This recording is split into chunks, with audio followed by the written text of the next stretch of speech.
Jak sapsam? Hami oshim gado kiya hai? Ujma scenista. Aktör aka. Aktöre? Bacha jak sapsam? Hami oshim gado kiya hai? Oshim gado kiya hai? Shim gado. Gado kist?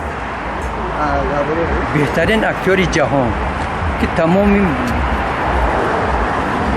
از پشت با نام استاد در ساحه کینا ما تاجیکا را میشناسند. سلامت باش.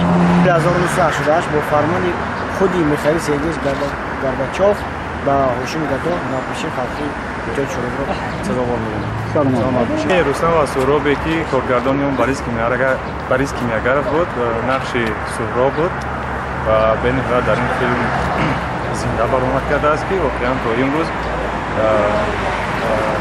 همون حرفیت هنری او در بدیهی فیلم‌های شوروی و فیلم باقی مانده است. سلامت باشید. با نقش ادیب مشهور گردیده است. زنده باشید. نویسنده؟ تو میرسند. سلامت باشید. گادو کیست؟ ها؟ نمیدونی؟ یکی از پیشاهای مشهوری توجیه سلامت باشید. استاد با دانشجویان در دوره امتحان در یک سال 2 مرتبه امتحان می‌کنند. دانشجویان در امتحان ایجادی یعنی با دانشجویان صحنه‌های زیادی را تیار کرده بودند و هر یک صحنه پیشکشی تماشابینان میگشت و ناگاه در صحنه یک سیمای پیدا شد که ما راستی گپ اول احساس نکردیم، بعد میفهمیم، بعد دیدیم که هاشم گدا نیز همراه دانشجویان خودشون یک ابرازی مسخره باز گرفته لباس پوشیدن همه خیلی گریم کردن که ما استاد رو نشناختیم. این لحظه برای من اون خاطر بود که تا همون لحظه که مثلا همون صحنه پیشنهاد نگردید یعنی ما فکر کردیم که استاد آماده وی هستند، یعنی صحنه ها را پای هم مثلا پیشکش تماشابین کرده ایستادن و یگان کس این رو درک نکرد. من هم درک نکردم. این از چی شهادت میدهد؟ از اون شهادت میدهد که استاد یک مهارتی از همه بلندترین مهارت اکتوری به استاد بزرگ هستند در این جاده و این هم یک برای ما یک چیزی بود، ناگهانی بود که در صحنه همراه دانشجو استاد خودشان نقش بازدن و درک نکردیم ما که این ابراز استاد است. کی است؟ بین هم میگفتیم که این کس کی است، این کس کی است. اینا ببینید که همراه دانشجویان نیز برآمده خودشان ابراز اجرا کردن در و یک چیز دیگرش این بود که پیش از پاندمی یک صحنه موندن. پیش از پاندمی پیش از سال آغاز پاندمی یک صحنه موندن. این صحنه هم صحنه میکروب بود. نامش همین خیلی بود که یک عالم یک چیزی رو میسازد که به مثل حیوان او مثلا گریم همین خیلی همچی وای همه خورده میبیاد و بعد از اون همون شخصی مؤلفی که همین اختراع کرده است هوای هم میخورد. اینا ببینید که این همین خیلی یک بصفتی بود که بعد از اون من هاشم گدا وقتی که هم صحبت شدیم و تحلیل کردیم این وای رو نمایش که به صحنه گذاشتن همین اتود رو من گفتم که استاد آخه شما ببینید که پیش از پاندمی در کردید که یعنی پاندمی ببینید چقدر آدم ها مثلا گریم توسط یک میکروب از بین رفتند یک چیزی وای. لیکن این صحنه علاوه همچون پیشگویی یعنی چی بود برای ما یک چیزی جالب یک چیزی عجایب بود. بار من از اکای هاشم پرسیدم که گفتم هاشم اکا همین مهارت اکتوری چیه؟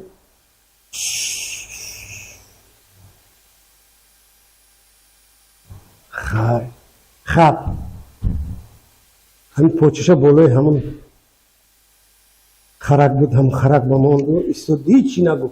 2 سال گذشت. 2 سال گذشت بعد یک تلفن کرد من با تقوی هم لگای بیا کجا بیام سوالات به جواب میتیم مهارت اکتوری چیه؟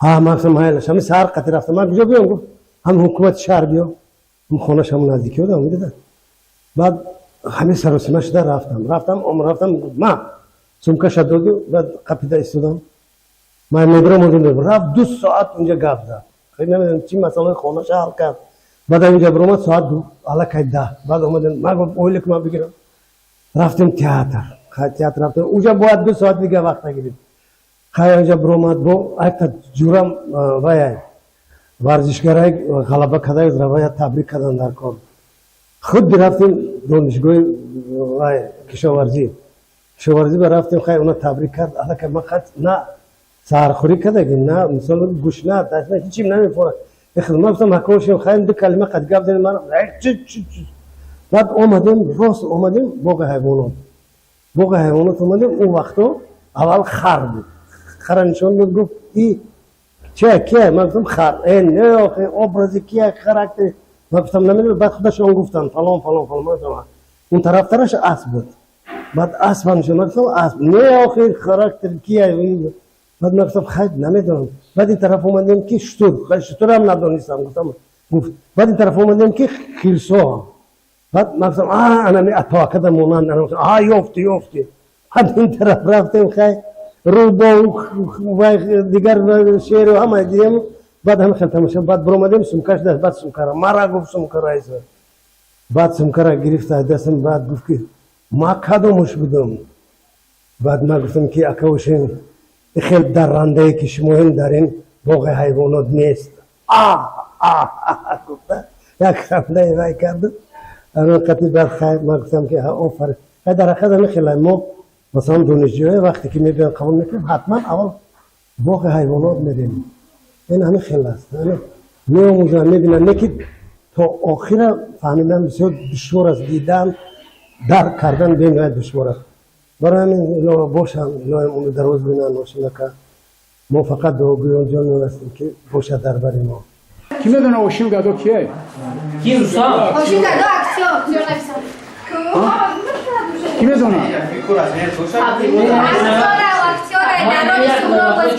چند میشه داده؟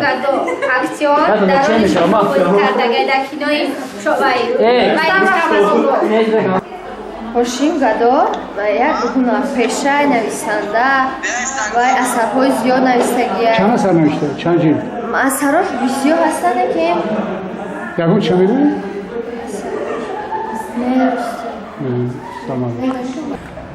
هوشیم گدو یکی از هنرمندان بهترین تاجیکستان است که تمام عمر خودش را برای صنعت بخشیده است. ابرازهای بسیار جاودانه دارد که در تاریخ تئاتر جهان درج گردیده است. برادری عزیز سلامت باشید. سلامت باشید. اکه استاپستان همه اوشیم گدو کیه؟ هاشیم گدو یکی از هنرمندان بهترین جمهوری تاجیکستان تو ندیده خیلی ما ندیدیم بچه نقل کردم یک پسبانی دانی دار ندرو اکا ما نموندش درمانی گو نمیشنوسی مرا گو اکا نی گو تمام دنیا مرا میشنوسه شما نمیشنوسی بخیران نمیشنوسه بود خیلی بعد اومدیم بود سرت کردیم در اومدیم کم تروای داشت خیلی یک خیلی بیم شخصی نمایان جمهوری تاجیکستان هنرمند بهترین در خیلی کینافیلم ها دست به رول شکسپیر را بازی کردگی من با فکرم ادیب ها از شکسپیر بله سلام علیکم تمام دنیا میشناسه السلام علیکم سوال یک هاشیم گدو کیست؟ هاشیم گدو هنرپیشه مردمی هنرپیشه خلقی SSR سلامت باشید محبوبی دلهای همه سلام در کینای روستا مسئول خدا نقش افتاده که سلامت باشید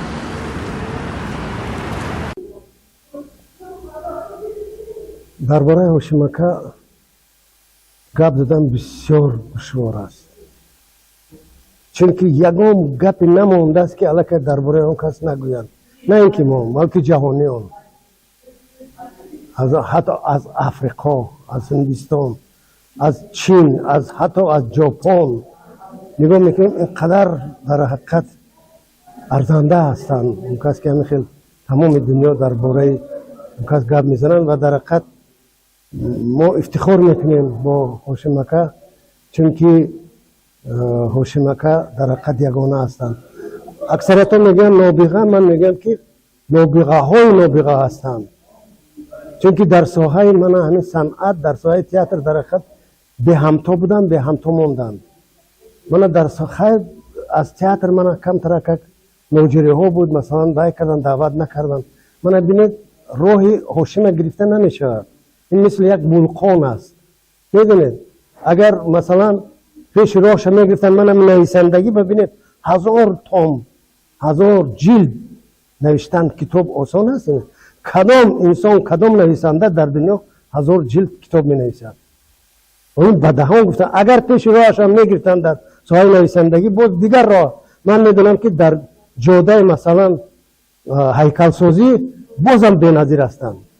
اگر در جوده هیکل سازی هم پیش پا میدادن، پیش پاچ میگرفتن و حتما میدونید باید رو به کیهان میآورد. ممکن یکم کیهان آور میشد، باید چونکه آرزویش همین است که باید که کیهان آورد میشد، باید که خلبان یعنی لیوچک باید میشد. برای همین من در حقیقت به مثلا سمکتونوفسکی که عصر گذشته بهترین اکتوری دنیا بود، این هاشم اکا در حقیقت بی‌نظیر است. به مثل هاشم اکا نه در گالیوود، نه در بالیوود، نه در انگلیا، نه در یگان جای خیلی اکتور نیست، چون در حقیقت ساحه‌اش بینهایت خوب میفهمد. در حقیقت این بایگری دولت است، بایگری همین ملت است. من باوری دارم که عصرهای عصر به مثل باربد هاشم اکا همین خیلی ابدی میموند و ما همه وقت نسل ما تاجیکا همه وقت با این نابغه ها افتخار خواهند کرد.